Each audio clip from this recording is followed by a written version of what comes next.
Selamat berjumpa lagi teman-teman di channel Cak Motivator, dan kali ini saya akan membahas tentang masalah bagaimana meningkatkan kinerja sebuah usaha ataupun perusahaan yang awalnya dari dikelola secara tradisional menjadi pengelolaan yang modern gitu ya. Nah, contoh ini nantinya bisa diterapkan di dalam bentuk bidang usaha apapun ya. Dalam bentuk bidang usaha apapun.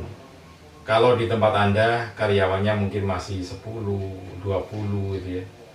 Kontrolnya tidak terlalu berat. Tapi kalau sudah di atas 50, Anda harus menggunakan sistem yang akan saya sampaikan ini. Jadi ini yang akan mendapatkan satu keuntungan ketika Anda menggunakan sistem ini. Nah, sistemnya seperti apa?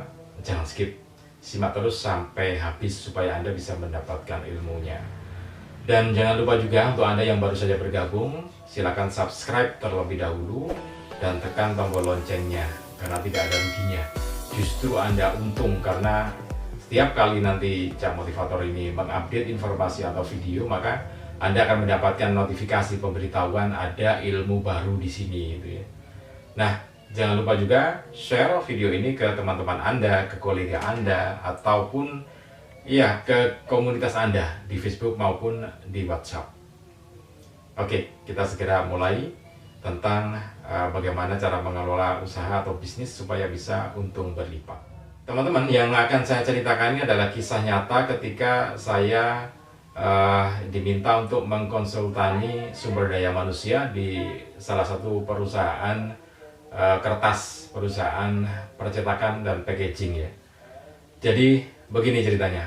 Waktu itu saya diundang datang ke perusahaan ini, dan saya datang ada sekitar 60 sampai 120 orang ya.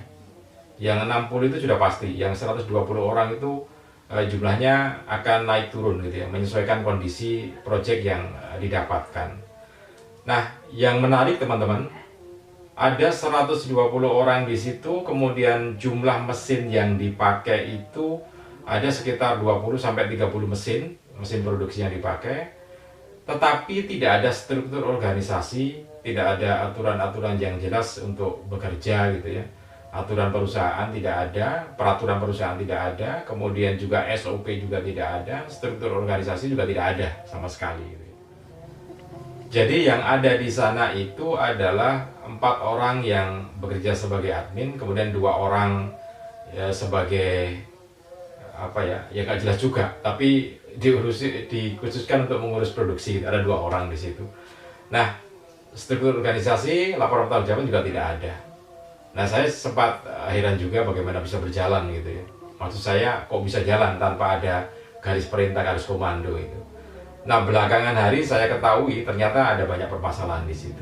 Nah, sebagai seorang yang mengkonsultani perusahaan itu, maka saya ambil langkah yang pertama paling dasar, membuat struktur organisasi. Jadi akhirnya di situ saya buatkan struktur organisasi, diantaranya saya pisahkan orang yang bagian administrasi surat menyurat, keuangan khusus ada 3 orang, perempuan itu ya. Kemudian yang 2 orang untuk bagian produksi. Nah, maksudnya ini di bagian produksi ya produksi, jangan ngurusin administrasi. Yang di administrasi ya jangan ngurusin produksi, supaya tidak ada tumpang tindih gitu ya. Nah, kalaupun pihak administrasi yang cewek-cewek 3 ini akan melakukan permintaan produksi, maka harus menghubungi 2 orang ini. Jadi mereka tidak boleh langsung ke ruang produksi ya. Kalau sebelumnya kan siapa saja bisa memerintah di situ. Nah, itu kan terjadi masalah. Nah, setelah dilakukan itu ternyata efektivitas dan efisiensinya cukup drastis meningkatnya ya. Sangat-sangat drastis meningkatnya karena akan terlihat gitu ya. Misalkan begini contohnya. Ini yang sempat terjadi gitu ya. Jadi kalau sebelum ada struktur organisasi, pagi-pagi jam 8 gitu mereka sudah siap di mesinnya produksi itu. Mereka nggak tahu mau bekerja apa gitu ya. Mereka nggak tahu mau bekerja apa, kemudian apakah benar saya hari ini duduk di mesin ini itu sudah benar apa belum, itu nggak tahu. Pokoknya jam 8 pagi ya sudah milih tempat duduk di mana saja gitu ya, boleh di situ boleh di sana. Sehingga nggak tahu ini mau kerja apa juga nggak tahu, pokoknya tempatnya di situ.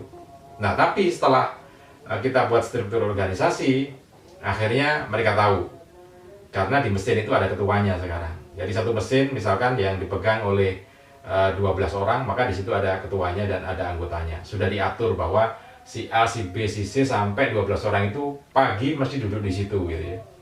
Kemudian di mesin B juga segitu, karena sudah ada struktur organisasinya, ada ketuanya. Nah, ada 15 mesin yang dipegang oleh 12 orang, sekitar 12 orang, dan berarti ada 12 ketua regu di mesin itu ya. Istilahnya kepala regu, karu gitu ya. Nah, di situ ada ketuanya, sehingga ketua akan tahu anggotanya kemana tidak ada gitu. Nah, seefektif itu. Kemudian efektivitas yang berikutnya, sebelum ada struktur organisasi itu, pihak administrasi keuangan itu tidak tahu si A, karyawan A misalkan itu dalam 1 bulan itu masuk berapa kali dan tidak masuk berapa kali, nggak tahu. Yang penting dihitung aja, pokoknya dianggap masuk gitu. Padahal dia tidak masuk entah 3 hari, nggak ada, nggak tahu gitu ya. Artinya yang baik izin ya tahu, tapi kalau yang nggak baik nggak izin ya nggak tahu akhirnya. Nah itu efisiensi dari sisi keuangan, ada kemajuan seperti itu. Tingkat disiplin juga sudah mulai ada gitu ya. Nah itu di sisi keuangan dan juga struktur organisasinya akan ada pengaruhnya semacam itu.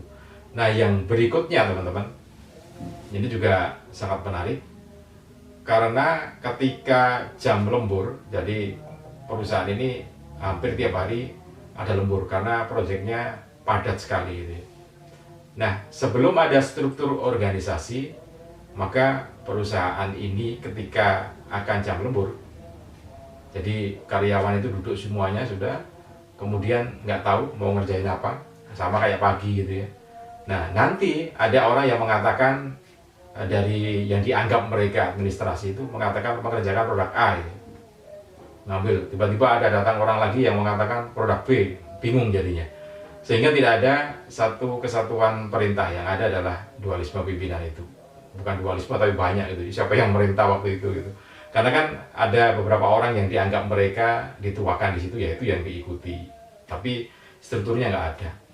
Nah itu yang jadi masalah. Kemudian juga kontrol kinerja juga jadi terlihat lebih jelas, karena biasanya mampu produksi 1000 itu kadang-kadang 800 gitu. Padahal itu bisa diukur ketika struktur organisasi itu ada.